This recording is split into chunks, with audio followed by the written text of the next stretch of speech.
I've got a couple stories to share. One is an almost, and one did stuff up. Now, the good news is, as stories do, they both ended on a happy note.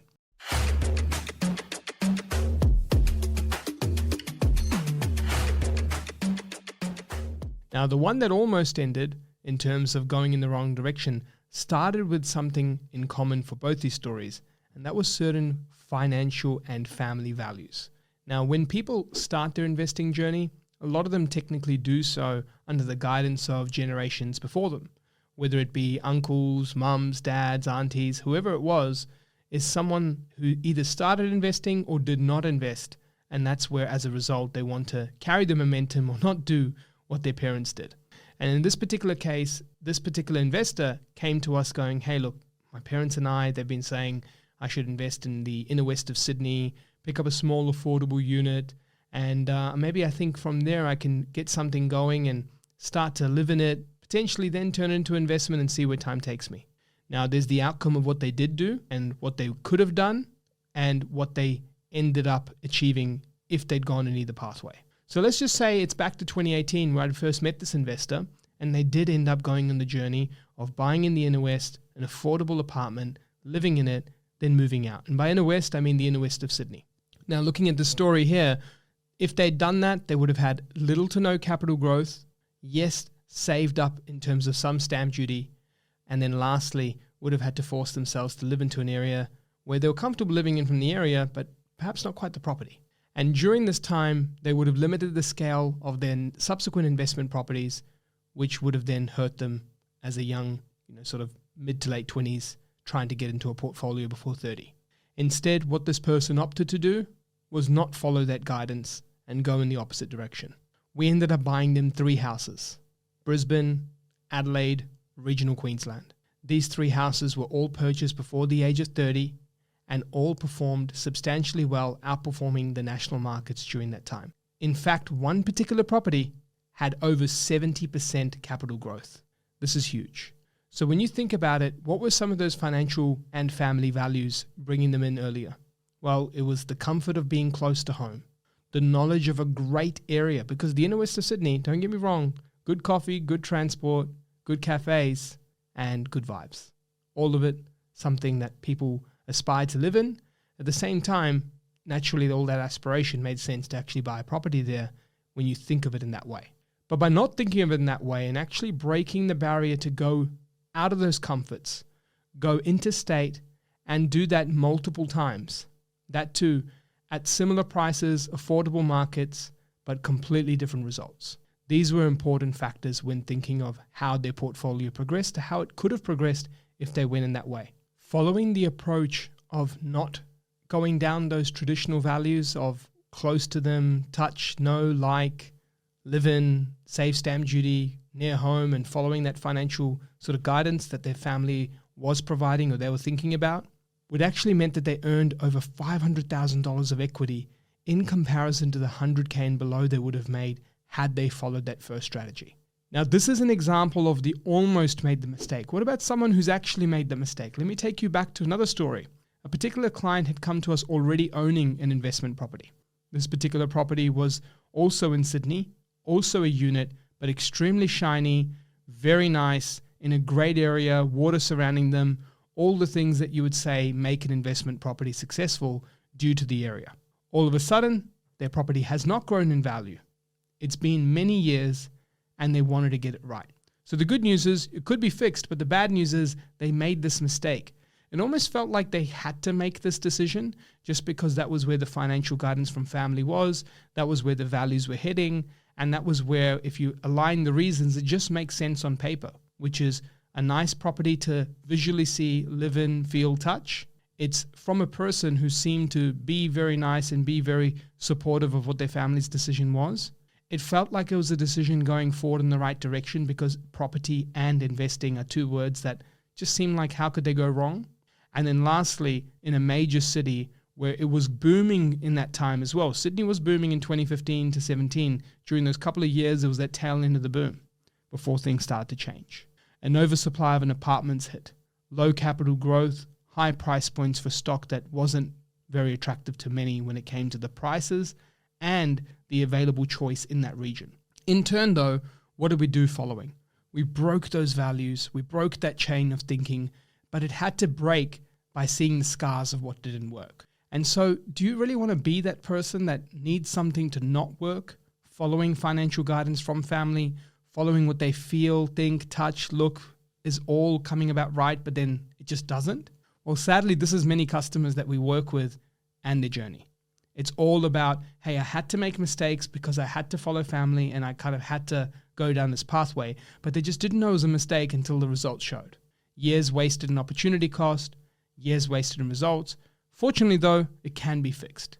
Rising incomes for this particular person, rising savings, and an opportunity to actually get expert guidance and support was the next key thing here. We'd actually helped their partner buy multiple investment properties, and it worked really well for her. So he said, you know what? Why don't I get on this journey too? And this is when we'd purchased him a house in Adelaide, and this particular house in Adelaide has also grown hundreds of thousands of dollars, all whilst that unit in Sydney has stayed the same. So this is where if you can break past certain financial and family values of the know, the like, the touch, the feel, the proximity, the shininess, the comfort, and really not stay attached to these core aspects of investing, then you're going to be able to start to look at what the country can offer and do things that maybe were quite uncomfortable for family in the past. Remember, investing's changed. It's far more common now in Australia to see people buy across multiple states, not be in their backyard, buy across multiple cities, all whilst they're sitting in their living room couch. And this thing is quite important to consider because the values in which you're following, the guidance at home, doesn't come from those same values or opportunities because the marketplace did not exist in the same way for many people. As you go on your investing journey, it's now about what the other side looks like. The other side looks like a borderless property portfolio that doesn't rely on the know, like, feel, or touch. And it doesn't go by what's the best looking property that you can get in the least dollars, which ends up usually being an apartment in the most distant area. And so from that perspective, it's about avoiding all those traps and focusing on what's ahead and what will truly scale your portfolio. I even remember a story where I actually went over to Melbourne, and I was in Melbourne at that time. I think it was watching a basketball game. And I think it was the actual Boomers versus the Team USA game, which was pretty special, except Melbourne, I hate the crappy plastic chairs that you put into your Marvel Stadium and like no one can see above someone else. And like you're seeing the coolest sports event, but everyone's on these plastic chairs at one level and no one sees anything. Pretty crappy, cool stadium, cool event, but outside of watching the screen the whole time, I realized it was the silliest thing to do. And so from that perspective, though, I remember catching up with a good friend who's gone on to purchase multiple properties and has actually had a very successful portfolio. But what was interesting was that it was a catch-up where mum and dad were present. I was there with them, cold Melbourne day, pumping down that coffee because it was super freezing cold. And then at the same time, we're sitting there and just talking about how certain locations, why not Melbourne, why not looking at that area, what's wrong with certain apartments and units and townhouses. And it just felt like this absolute, nice conversation to have in terms of enlightening them, but also combative to kind of break through the traditional thought.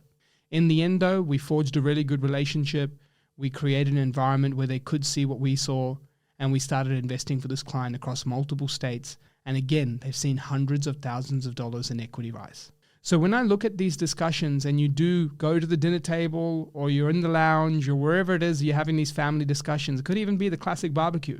It's about how do you find that balance between A, ensuring you're taking on guidance that means well, and breaking the chain by ensuring you go to guidance that will truly get the results you want. And I think there's a fine line in the middle, and I'll tell you where I feel that line is. The line is property investing. Simple as it sounds, here's what I mean. The parents that are thinking, or the generations, uncles, aunties, whatever it is, thinking of you and your success, aren't actually thinking of the outcome. The outcome is property investing. They're telling you all the breakdown of the journey, the unit, the location, where it should be, which area is going well. But what you should actually take from what their guidance is that the outcome they want you to be on is learn from what they've learned, which was buying property as soon as you can, when you can, and as much of it as possible. Because when you break down most people's journeys and guidance, it's usually around things that they didn't grasp and they wish they would have bought, what they did bought, how long they hold it for, and look how much it is 20, 30 years later, or how cheap things used to be. So all of that does come back down to the concept that your parents are likely sharing, which is invest in property. So it's all about taking in that guidance, taking in some of the things that they wish they would have done, could have done, but realizing that today is a different time and today offers different opportunities and today offers different information. The concept of what they've got is truly well placed, which is holding it for a long time, buying assets, and then buying them where they feel there's certain things happening, but it's about making sure you cut that feeling with the right data and the right insights to ensure you don't make certain mistakes that many sadly are making today. So I hope by going through a few of these stories, one where the almost happened, and I'm glad that didn't happen, one where they did stuff up, but then we put the portfolio back on tracks. And to be honest, with that stuff up, we're just waiting for the right time to exit that property because it has no place or position to be in their portfolio in a high-rise building in Sydney, not seeing any growth, little to no decent cash flow, and at the same time having, body corporate and things to think about. So from this perspective, it's about breaking that chain of certain family values, but still following the outcome they want for you, which is the best outcome they want for you, which is likely investing for your future and not leaving it too late. As you're on your journey, if you're looking back and thinking, hey, how do I break through some of these, examples, or how do I hear from people that have actually been on this journey? And some of the case studies that I'm sharing with you today, you can actually jump on investorkit.com.au/success stories.